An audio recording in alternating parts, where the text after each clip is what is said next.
Start sir. আজকে আমরা যেটা পড়বো সেটা হচ্ছে সিম্পল মেশিন অ্যান্ড লিভার।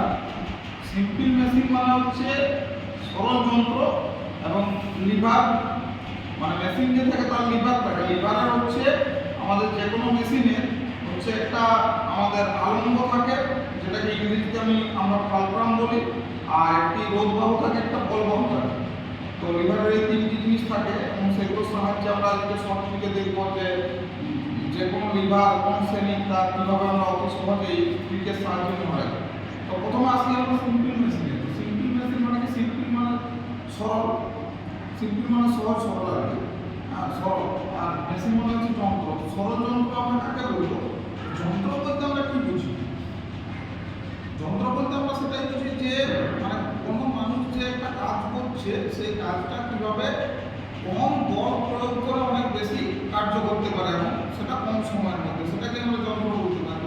তো সরল যন্ত্র বলতে আমাদের কিছু থাকে আর কিছু জটিল যন্ত্র। জটিল যন্ত্র যেমন আমরা বলতে পারি যেমন lathe machine, drill machine, milling machine, এগুলো সব জটিল যন্ত্র। সরল যন্ত্র মানে যে কাজটা আমরা কাউকে একটু করতে দেখলেই তারপর আমরা নিজেরা ট্রাই করলে করতে পেরে যাই, সহজ সরল হয়, সেটা হচ্ছে সরল যন্ত্র। তো মূলত আমাদের এই সরল যন্ত্র এবং লিভার নিয়ে এই অধ্যায়টা। তো এটা আমাদের বিভিন্ন পরীক্ষায় যেমন ITI, diploma mechanical, ITI, BTR, তো এই সমস্ত ট্রেডে আমাদের এই যে সরল যন্ত্র যেটা বলছি আমরা সিম্পল মেশিন এন্ড লিভার, এখান থেকে অনেক প্রশ্ন আছে, যেটা আমরা খুব সহজভাবে বুঝে নিই। তো আমরা মেশিন আমাদেরকে কি করে, মেশিন আমাদেরকে কি দেয়?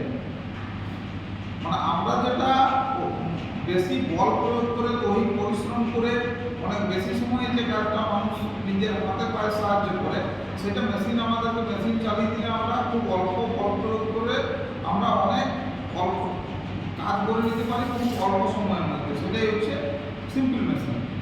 তো আমরা দেখব এখানে যে বিষয়গুলো হচ্ছে আমাদের সিলেবাসের অন্তর্গত এবং যেগুলো থেকে কোশ্চেন আছে, তো সেই বিষয়গুলোকে কনসেপ্ট ওয়াইজ আমাদের বুঝতে হবে, না হলে আমরা যতবারই মুখস্থ করবো প্রত্যেকবার ভুলে যাবো।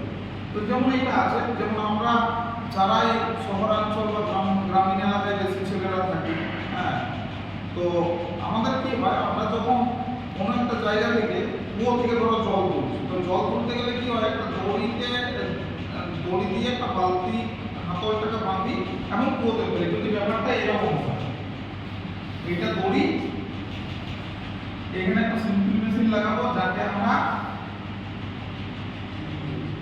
যেটাকে আমরা বলতে পারি ঘড়ঘড়ি বা কপি কল, ঠিক আছে? তো এইটা আমরা মনে করছি এটা একটা বালতি, এটাকে যদি আমরা একটা বালতি, যদিও বালতি পুরোটা হলো না, কিছুটা হয়েছে, যদি এটা বালতি হয় আর এটা যদি কুয়ো হয়, কুয়োতে জল আছে, এটা জলের স্তর, এটা যদি জলস্তর হয়, তাহলে আমরা কুয়োতে যখন বালতি, যখন খালি বালতি ছিল তখন আমাদের কি ছিল, যখন খালি বালতি ছিল তখন বালতিটার ওজন অনেক কম ছিল, এবং যখন আমরা জলের মধ্যে বালতিটাকে ডুবালাম আমরা উপরে তুলবো, তো আমাদের এইটা হচ্ছে লোক, এটা হচ্ছে দড়ি, এটা হচ্ছে দড়ি যেটা বালতিটার এখানে বাঁধা আছে, এটা হচ্ছে দড়ি। আর এটা হচ্ছে কপি কল, এর এখানে একটা ছিদ্র থাকে, একটা হোল থাকে, যে হোলের মধ্যে একটা রড প্রবেশ করানো থাকে এবং দড়িতে আমাদের কংক্রিট দিয়ে সিমেন্ট জাম করে থাকে রডটাকে ভালোভাবে আটকানোর জন্য। তো আমাদের এটা যদি দড়ি হয়, এটা যদি দড়ি হয়, তো দড়িতে বালতিতে বাঁধা আছে, বালতিটাকে করে ফেলেছি, জল অপূর্ণ যখন করবো তখন বালতিটার ওয়েট অটোমেটিক্যালি বেড়ে যাবে। তখন যদি এইটাকে যদি আমরা ভাবি যে এটা ওয়েট, বালতিটার জল অপূর্ণ বালতিটার ওয়েট, এটাকে যদি আমরা ডাব্লিউ ধরি, ওয়েটটাকে যদি আমরা ডাব্লিউ ধরি, হ্যাঁ, আর এটাকে যদি আমরা যে দড়িটাকে যে বল প্রয়োগ করে টানছি, দড়িটাকে যে বল প্রয়োগ করে টানছি, এই দিকে টানছি, এই দিক থেকে এই দিকে টানছি, তো দড়িটা এইখানে ছিল যখন বালতিটা আমাদের জলে আমরা ফেলেছি, এবার বালতিটাকে ডুবিয়ে জলপূর্ণ করে যখন তুলবো তখন দড়িটা এখান থেকে এখানে এসেছে, তাহলে এখানে আমরা বল প্রয়োগ করছি, সেটা কি বল প্রয়োগ করছি, সেটাকে যদি আমরা এফোর্ট বলি, এফোর্ট বলি, আর এইটাকে যদি আমরা লোড বলি, ডাব্লিউ আর সূচিত করি সিম্বল দ্বারা, তাহলে আমাদের কি হচ্ছে, আর তাহলে আমরা যখন মানে শুধু টানছিলাম দড়িটাকে, তখন আমাদের বেশি অত্যধিক বল প্রয়োগ করতে হচ্ছিল এবং আমাদের এইগুলোতে একটু হাতে বল প্রয়োগ করার ফলে বেশিতে টান পড়ছিল এবং আমাদের একটু কষ্ট হচ্ছিল, দৈহিক পরিশ্রম বেশি লাগাতে হচ্ছিল। কিন্তু এই যখন আমরা কপি কল বা গ্রাম্য ভাষা যেটা ঘড়ঘড়ি বলি, এটা যখন আমরা লাগিয়ে দিলাম তখন দেখছি আমরা খুব সহজেই কিন্তু ওটাকে উপরে তো আমরা এখন কি করব না, এখন আমরা দেখব যে এই যন্ত্রটা আমরা লাগালাম, সরল যন্ত্রটা কপি করলাম। তো এইটা আমাদেরকে কি দিচ্ছে, এই যন্ত্রটা যখনই লাগালাম এই আমাদেরকে একটা যান্ত্রিক সুবিধা দিচ্ছে, সেটাকে ইংরেজিতে বলা হয় আমাদের মেকানিক্যাল অ্যাডভান্টেজ। সেটাকে বলা হয় মেকানিক্যাল অ্যাডভান্টেজ।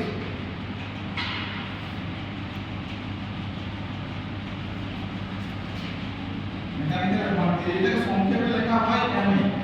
এইটা সমান কি হয়, এটা সমান কি হচ্ছে, এই যে বালতিকে জল পূর্ণ করে তুলছি খুব সহজে, তো এটা হচ্ছে লোড ডাব্লিউ, আর দড়িটা টানছি বলে বালতিটা উঠছে, তো এটা হচ্ছে এফোর্ট, যে বল প্রয়োগ করে আমরা বালতিটাকে উপরে তুলছি, সেটা আমরা যদি পি উপর দ্বারা সূচিত করছি। তাহলে মেকানিক্যাল অ্যাডভান্টেজ সমান আমরা বলতে পারি ডাব্লিউ বাই পি।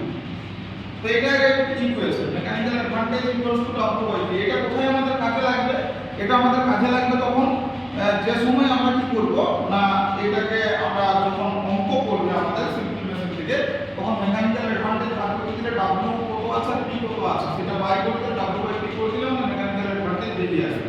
এবার আরেকটা বিষয় দেখা, যে যখন আমরা দড়িটা এখান থেকে এখানে টানা শুরু করলাম, এখান থেকে টান দেওয়া শুরু করলাম, তখন এই পর্যন্ত টানলাম, তখন আমাদের বালতিটা এখানে ছিল, ধরো শেষ এই জায়গাটা, সেটা এখানে উঠে গেল।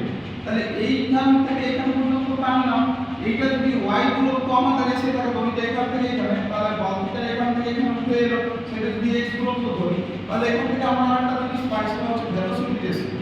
এটাকে বলা হয় ভেলোসিটি রেশিও। ভেলোসিটি রেশিও বলা হয়, এটা সংক্ষেপে ভিআর দ্বারা সূচিত করা হয়। সেটা কি হয়, যে efforted distance by loaded distance. এটা হয় ভেলোসিটি রেশিওটা efforted distance by loaded distance. তাহলে এফোর্টেড ডিসটেন্স দড়িটা এখান থেকে এখানে গেছে, এটা হবে y, আর লোডেড ডিসটেন্সটা হচ্ছে এখান থেকে বালতিটা এখানে উঠে এসেছে, তাহলে হচ্ছে x।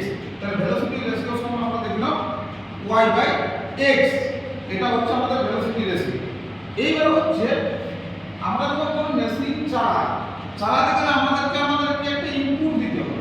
তো ইনপুট অফ এ মেশিন কি হবে, ইনপুট অফ এ মেশিন কি হবে, তাহলে আমরা যেটা দড়িটা টানছি, দড়িটা এই জায়গা থেকে এই জায়গায় নিয়ে আসছি, ফলে বালতিটা এই জায়গা থেকে এই জায়গায় উঠে আসছে। দড়িটা এখান থেকে এখানে নিয়ে গেলাম y দূরত্ব, তখন বালতিটা এখান থেকে এখানে উঠে গেলে x দূরত্ব। তাহলে আমাদের এই যে হচ্ছে p বল দিয়ে টানলাম এবং y দূরত্ব সরে এলো, এটা হচ্ছে ইনপুট। তাহলে p দূরত্ব ইনপুট অফ মেশিন কি হবে, ইনপুট অফ মেশিন হবে p বল দিয়ে টানলাম এবং y দূরত্ব সরে এলো, এটা হচ্ছে ইনপুট।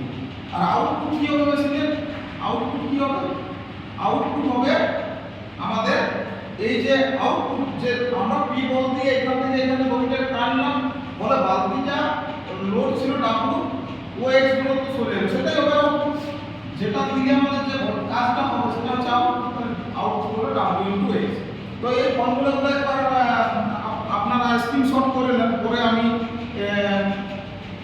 অন্য কোনো ভিডিওতে এটার আমরা মেকানিক্যাল অ্যাডভান্টেজ, ভেলোসিটি রেশিও এবং এফিসিয়েন্সি এই তিনটা টার্ম আমি পরবর্তী ভিডিওটাকে দীর্ঘায়িত করছি না, পরবর্তী ভিডিও আমি খুব শীঘ্রই নিয়ে আসছি, সেখানে আমি ওই তিনটা রিলেশন বলবো, এফিসিয়েন্সি আর মেকানিক্যাল অ্যাডভান্টেজ এবং ভেলোসিটি রেশিওর মধ্যে একটা সম্পর্ক আছে, রিলেশন, সেই সম্পর্কটা আমি প্রতিষ্ঠা করবো এবং অঙ্ক নিয়ে আসবো আমি সেই দিনই। তো আজ এই পর্যন্তই, ধন্যবাদ। ভিডিও ভালো লেগে থাকলে চ্যানেলটা সাবস্ক্রাইব করুন এবং বেল আইকনটা বাজিয়ে দিয়ে পাশে থাকুন, যাতে এই ধরনের ইনফরমেটিভ ভিডিও আপনাদের কাছে সবার প্রথম গিয়ে পৌঁছায়। ধন্যবাদ।